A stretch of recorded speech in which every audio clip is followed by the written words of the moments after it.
ನಾನು ಮಜಾ ಟಾಕೀಸ್ ಮಾಡಿದಾಗ ಮತ್ತು ನಾನು ಬಿಗ್ ಬಾಸಿಗೆ ಹೋದಾಗ ಸುಮಾರು ಜನ ಅದನ್ನು ಒಪ್ಪಲಿಲ್ಲ.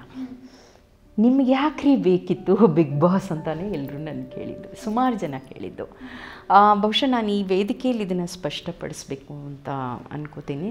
ನಂಗೆ ನಿಜವಾಗ್ಲೂ ಬಿಗ್ ಬಾಸ್ ಅದು ಪ್ರಥಮ ಪ್ರಯತ್ನ. ಅಲ್ಲಿ ಬಿಗ್ ಬಾಸ್ ಸೀಸನ್ 1 ಅದು ನಂಗೆ ಗೊತ್ತಿರಲಿಲ್ಲ.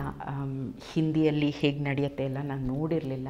ನಂಗೆ ಗೊತ್ತೇ ಇದ್ದಿದ್ದು ಒಂದೇ ಒಂದು ಬಿಗ್ ಬ್ರದರ್ದ್ರಲ್ಲಿ ಶಿಲ್ಪಾ ಶೆಟ್ಟಿಗೂ ಇದು ಜನಾಂಗೀಯದ ಗಲಾಟೆ ಎಲ್ಲ ಆಗಿದ್ದು ಅಷ್ಟೇ.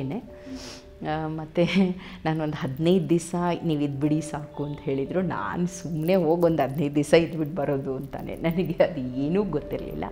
ಆದರೆ ಯಾವತ್ತಿಗೂ ನಾನು ಅದನ್ನು ಅಯ್ಯೋ ನಾನು ಹೋಗ್ಬಿಟ್ಟೆ, ನಾನು ಆ ಥರ ಅಂದ್ಕೊಂಡಿಲ್ಲ. ಯಾಕೆಂದರೆ ನಾನು ತುಂಬ ಗಟ್ಟಿಯಾಗಿ ಒಂದು ನನ್ನ ಗಟ್ಟಿತನ ಏನು ಅನ್ನೋದನ್ನು ನಾನು ತಿಳ್ಕೊಳ್ಳೋಕ್ಕಾಯಿತು. ಮತ್ತು ಒಂದು ಒಟ್ಟು ಕುಟುಂಬದಲ್ಲಿದ್ದರೆ ಎಷ್ಟು ಚೆನ್ನಾಗಿರುತ್ತೆ ಅನ್ನೋದೆಲ್ಲ ನಾನು ಅಲ್ಲಿ ತಿಳ್ಕೊಂಡೆ.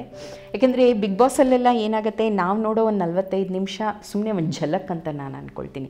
ಇಡೀ ದಿನ ನಾವು ಕಾಲ ಕಳಿತೀವಲ್ಲ, ಬಹಳಷ್ಟು ನಡೆಯುತ್ತೆ.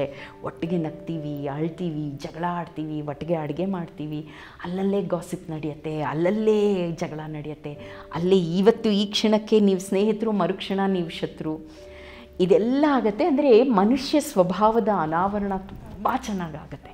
ರಾಗದ್ವೇಷಗಳು.